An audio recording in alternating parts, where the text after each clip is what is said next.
পাটনার কুখ্যাত দুষ্কৃতী চন্দন মিশ্রের হত্যা মামলার যোগসূত্র বাংলায়, গ্রেফতার আরও 6 দুষ্কৃতী। চন্দন মিশ্র খুনের ঘটনায় জড়িত সন্দেহে পশ্চিমবঙ্গ থেকে শুক্রবার রাতে 6 জনকে গ্রেফতার করা হয়েছে। বিহার পুলিশের স্পেশাল টাস্ক ফোর্স এবং পাটনা পুলিশের যৌথ অভিযানে ওই 6 জন ধরা পড়েছে। গত বৃহস্পতিবার সকাল 7:15 নাগাদ পাটনার পার্স হাসপাতালে আইসিইউতে ঢুকে বেডে শুয়ে থাকা চন্দনকে লক্ষ্য করে পরপর গুলি ছুড়ে খুন করেছিল 5 দুষ্কৃতী। পুলিশ জানায় যে 6 দুষ্কৃতীকে গ্রেফতার করা হয়েছে তাদের শুক্রবার গভীর রাত থেকে এ রাজ্যেই জেরা শুরু করেছেন বিহারের পুলিশের তদন্তকারী অফিসারেরা। শনিবার সকালেও তাদের জেরা করা হচ্ছে। সূত্রের খবর, এ রাজ্যের কোনো আদালতে ধৃতদের হাজির করিয়ে তদন্তকারীরা তাদের বিহারে নিয়ে যাওয়ার জন্য আবেদন জানাবেন।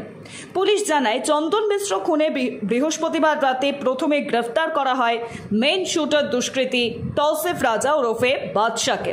তাকে জেরা করে জানা যায় মনু সিং, বলবন্ত, সূর্যবান, নীলেশ, অভিষেক, নিশু সহ 10 দুষ্কৃতী খুনের ঘটনায় জড়িত।